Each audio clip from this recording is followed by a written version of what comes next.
എല്ലാ കൊച്ചു കൂട്ടുകാരെയും ഇങ്ങനെ വന്ന് കാണുമ്പോൾ ഭയങ്കര സന്തോഷമാണ് എനിക്ക് കിട്ടുന്നത്.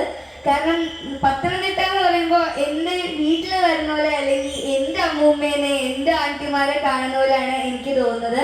അതുകൊണ്ട് തന്നെ നിങ്ങളുടെ സ്നേഹത്തിന് ഞാൻ ആദ്യം തന്നെ നന്ദി പറയുകയാണ്. അതുപോലെ തന്നെ എന്നെ ഇങ്ങോട്ട് ക്ഷണിച്ച എല്ലാവരോടും ഞാൻ ഈ അവസരത്തിൽ നന്ദി പറയുന്നു. ഇങ്ങനെ ഓരോരോ പുനഃപ്രതിഷ്ഠയുടെ ഭാഗമാകാൻ കഴിഞ്ഞത് ഒരു വലിയ ഭാഗ്യമായിട്ട് കരുതുന്നു. ഇവിടെ അയ്യപ്പസ്വാമി എനിക്ക് തന്ന വലിയൊരു പുണ്യമായിട്ടും ഞാൻ കരുതുകയാണ്. ഇന്ന് രാവിലെയും എനിക്ക് 2 ചടങ്ങുണ്ടായിരുന്നു. അതും 2ഉം പുനഃപ്രതിഷ്ഠ ചടങ്ങുകളായിരുന്നു. ഇപ്പൊ ഫുൾ കേരളത്തിൽ ഓരോരോ സ്ഥലങ്ങളിൽ അമ്പലങ്ങളിൽ ഇങ്ങനെ പുനഃപ്രതിഷ്ഠ ചടങ്ങുകൾ നടന്നുകൊണ്ടിരിക്കുകയാണ്.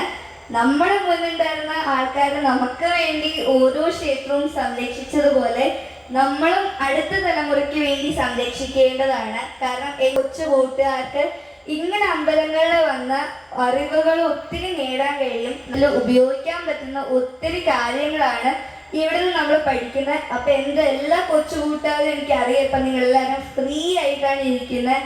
കാരണം നമുക്ക് വെക്കേഷനാണ്, നമുക്ക് സ്കൂളിൽ പോകണ്ട. അപ്പം നിങ്ങളെല്ലാവരും നിങ്ങളുടെ അമ്മൂമ്മമാരുടെ കൂടെ പറ്റുമ്പോഴൊക്കെ അമ്പലങ്ങളിൽ വരണം. ഇവിടെ വന്ന് ഇങ്ങനെ ഓരോ ചടങ്ങുകളുടെയും ഭാഗമാകാൻ ശ്രമിക്കാം. ഇതിലൂടെ നമുക്ക് ഒത്തിരി നല്ല നല്ല കാര്യങ്ങളാണ് നമുക്ക് പഠിക്കാൻ കഴിയുന്നത്.